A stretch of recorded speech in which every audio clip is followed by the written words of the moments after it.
I have done a backtest of the best strategies on 30 assets over the past months and compiled them into one scheme. But I will only show you what is easiest to learn and understand in 10 minutes. There will be only real trades in this video because it just so happens to be very similar to my strategy. Let's look at the most important conclusion that I made. Why trading is unstable for you? In fact, you are the problem. Not the stock market as they say, but in fact with the exception for the news because the market is neutral. There are a large number of market makers where everyone has the same rules, and the most important thing that makes the market cyclical is crowd behavior. And there are two options. You get trapped because you're moving with the crowd. Unfortunately, this is your current point, so you can't make money. You can only earn money if you start thinking like a market maker, and that's your only option. But so far, you're moving like a crowd because you don't have a system. This is one of your problems, the same problem as the lack of knowledge, but we will solve these 2 points with the help of this video. You will get a trading plan, you will get knowledge, but you will not be able to get experience, so you will have to train by yourself after this video. Now let's think more specifically, why are you losing money? Either you lose too often, either you lose too much. A low win rate is solved by a good strategy, which you will learn about soon. Well, you're losing too much either because you have a bad risk reward or because you don't know how to calculate your risk. We'll talk about this too. I think you've all seen such charts, and in fact you should know that the less experience you have, the lower your risk reward should be. In fact, I will give you a strategy that can give you 60-70% win rate with a ratio of 1:1. In fact, you need a mathematical advantage and specifically a positive mathematical experience.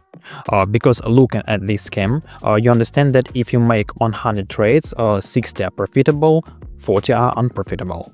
Accordingly, on 20 profitable trades, if you have a ratio of 1:1, you earn 20 of your stop losses for 100 trades. Well, my stop loss is 2-3,000, so making 100 transactions, I understand that I'll earn 40-60,000. Therefore, in this video, we will simplify everything you know, all the chaos to two variables. The first one is mathematics, which we just found out about, and the second one is a strategy. It is the most interesting. So we are going back to the beginning. So how to start thinking like a market maker to make money? What is simplest and most basic thing that market maker uses? This will be the basis of our strategy. I won't talk about it for a long time. I'll say right away that this is liquidity. So how to find it? I'll give you a very simple tool. It's an indicator that you can add on TradingView. It's completely free and automatic, so even if you don't have any experience, you can easily figure out with the liquidity is. Be sure to set the same setting as mine, or turn on the boxes in order to have exactly this display of liquidity zones. So liquidity is a very simple answer to the question of why your support level never works. Because you draw lines and the market maker hunts for stops. So pay attention to the chart. Here are the beginner stop. Everyone most likely puts their stops somewhere beyond this gray area, either right inside this area or beyond the maximum. And here many liquidities are formed the market maker wants to get later, because here you will lose your money and he will earn it. That's why the chart often tends to update the maximum before finally changing the trend or going into correction. And let's say it was very easy to make money here by placing a limit trade with a higher stop.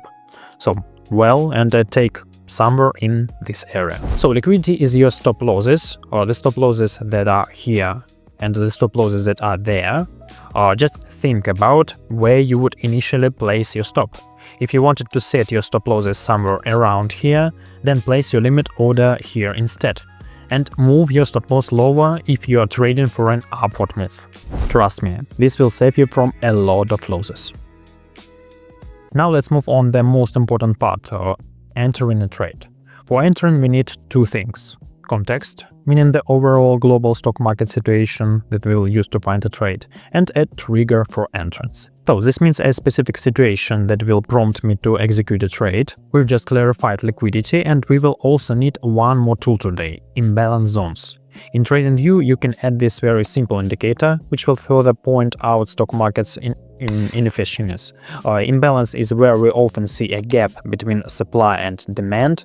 In this area, you can see that this gray zone and the gray zone below are simply a result of a lack of sellers at this segment.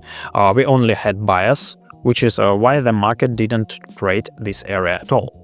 This is what we call inefficiency, and we will be working with this in today's strategy. So returning to the entry context, we will use the Wyckoff's method. This is a very simple model, mainly used by big money. When you have a lot of money and every purchase and sell you make impacts the stock market, you can't use anything other than the Wyckoff's method. Imagine that we will be trading in narrow corridors where accumulation occurs, where the price moves from the upper boundary to the lower one, and so on.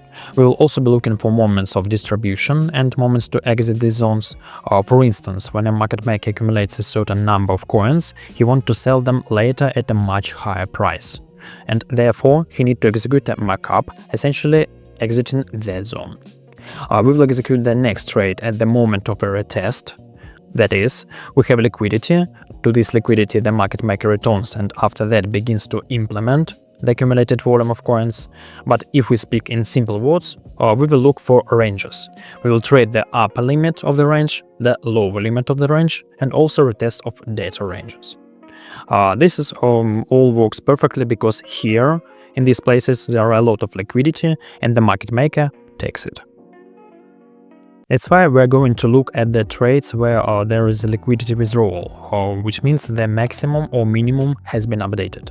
Take a look at this example. We had a certain maximum that the price updated and then showed a trend movement in the opposite direction. The same thing is happening right now. Look, the stock market is updating liquidity, so we had a horizontal minimum. Now this minimum has been updated with this candlestick, so I can place my trade here. But so far I'm only placing my entry, because we've decided on the context. This is the Wyckoff's method. If you may notice that this is a certain trading range in which the price is currently located. This range has an upper limit, this range has a lower limit, and from the lower limit I want to make a trade in order to update the liquidity that is higher. So that's my plan for the transaction. It is very simple. I put my points at the entrance to the place or below the liquidity update that took place in this place. Because people put a stop here, most likely several people. Therefore the market maker will take money from these people, as well as from those who have placed the stop here beyond this line. Therefore this line is the target for our chart. We can also move the stop loss beyond the nearest liquidity zone, so that it looks like this. This results in a perfect trade with a risk-to-reward ratio of 1.4. So, as you can see, this trade was executed quickly. In this trade, I earned 1,396 with a small lot. You could copy this trade automatically or manually for free if you were subscribed to my Telegram channel. Therefore, if you're interested in following my blog and how I'm developing in Forex trading, and if you want to join and be a part of my team, then subscribe to my Telegram. I will link the link in the description. In the meantime, we will analyze the second trade. So let's also analyze a very simple second trade that brought me 1,600 profit. It's done by the Wyckoff's method, by the way. As I told you, we trade in a certain range, but at some point the price goes out of this range and returns to retested. And here is this place. When the price comes back, we open a trade. But we don't open a trade at the moment of return, but when the price removes liquidity from us. I mean, when the maximum is updated or the minimum is updated, as it was here in this place. I also make a trade. The only thing is that I didn't have time to make it because it was night. So it's important for me that the price updates either this minimum or preferably this minimum. So here I can place a second limit order. I don't know, of course, what the probability if the minimum will be updated, so I'm taking precautions. From above, I'm looking, I have a lot of liquidity, I have a maximum, which we can also update, and here I already connect the indicator of this imbalance zone, and I put the stop loss quite acceptable for myself. So here, of course, I don't trade with a large risk-reward ratio. So the stop loss, if you are a beginner, you can remove even, for example, to this imbalance zone. If I had some imbalance above, I would also, depending on this zone, put my take profit. But for now, I'm just going to set the take profit to the maximum update. As you can see, we are experiencing instant execution, liquidity from below and liquidity from above. After that, we could take a short position and profit from the retracement. The stock market moves from liquidity to liquidity because it's money, because the market maker earns money from it.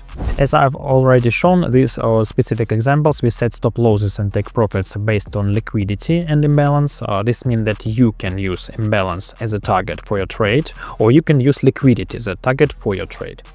The same goes for stop losses, which you can place outside the liquidity zone or the imbalance zone.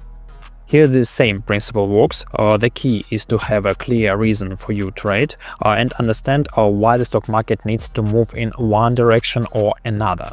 This is because there is money here and here and here. By the way, a little bit about the calculation of risk, I recommend using the site babypips.com. Here you just go to the ordinary calculator or see how much you take stop losses. So let's say 36 points, enter your stop loss here. Here you enter your balance, the percentage that you are ready to lose from this balance. That is, here it is 100, so of 50 pips we have a stop loss. So accordingly, if you trade with a leverage of 1 to 1000, then your lot will be in the middle, namely lot 2. Therefore, you will definitely open a trade and lose no more than 100 if your trade fails for some reason. However, to reduce the number of such trades, don't forget to subscribe to my YouTube channel and visit my Telegram blog. Thank you for watching this video.